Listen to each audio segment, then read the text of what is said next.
When I first heard there was beer day in Germany, I genuinely thought someone was trolling. Like, how much can you possibly love beer?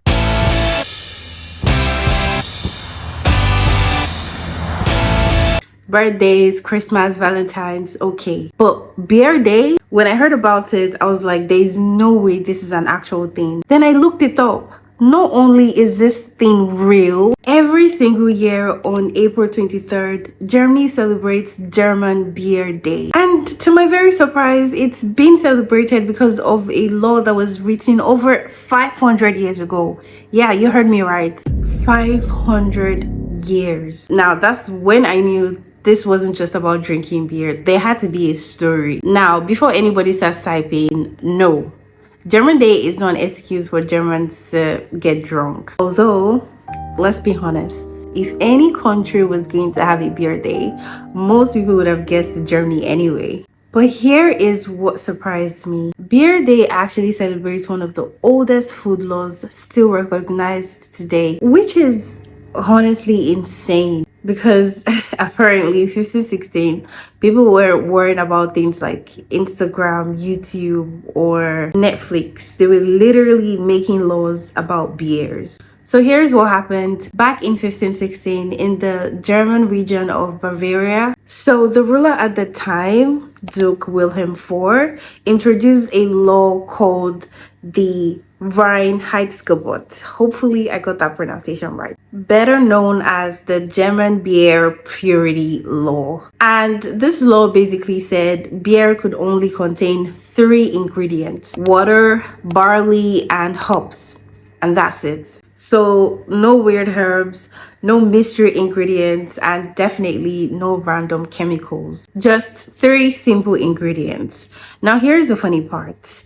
You might be wondering, wait, what about yeast? Anyone who knows how beer is made knows yeast is a major ingredient. So, good question. These guys didn't even know yeast was responsible for fermentation back then. They were using it without actually understanding what it was. Science literally caught up later. But here is something I didn't expect.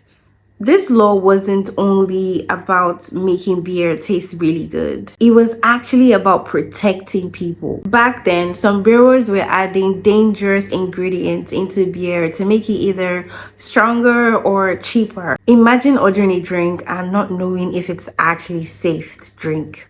Yeah, not exactly ideal. The law also helped to protect wheat because wheat was usually needed for bread. The government basically said use barley for beer and leave wheat so people can eat. Honestly, that is smart. Germany was literally thinking about food security 500 years ago. Meanwhile, here we are centuries later and we're still struggling with world hunger. Now, here is where Germany gets even crazier. Did you know Germany had 1,500 breweries? Over 1,500. That's like one of the highest numbers in the entire world. And they produce thousands of different beers. Each region has its own style. Every town thinks theirs is the best. Beer isn't just alcohol there. It's literally culture. It's history. It's identity. Imagine someone insulting your grandmother's jollof rice. That's basically how some Germans feel when you insult their local beer. Here is something I found really interesting. A lot of people actually tend to confuse German Beer Day with Oktoberfest. They're actually completely different. I had a bit of like an issue while I was doing my research because it's like one thing is talking about Oktoberfest, another thing is talking about German Beer Day. It's like, which one is it? Oktoberfest is literally the huge beer festival that everyone knows happens in Germany, specifically Munich, if I'm correct. I don't know if I pronounced that right. Let me know. If I didn't, please feel free to correct me. While Beer Day is about remembering the beer purity law. So one celebrates history and the other celebrates, well, let's just say drinking becomes a full-time job. I tend to imagine, could this ever happen in my country? Imagine waking up one morning and checking your calendar and it says Happy Jollof Rice Day.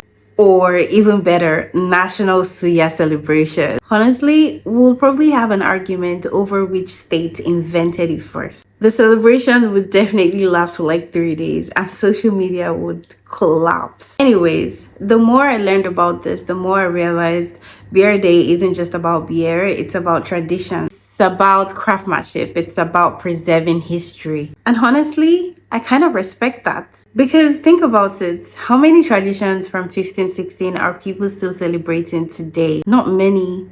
But yet, Germany still remembers a law that was written 5 centuries ago. That is impressive. When I first heard about German Beer Day, I thought it was ridiculous. Now, I actually understand why it exists. Not because everyone wants to drink beer, but because it represents a piece of German history. History that survived wars, kings, revolution, and like centuries of change. And honestly, that is pretty cool. Well, we have come to the end of today's episode. I hope you enjoyed watching. I hope you made it this far.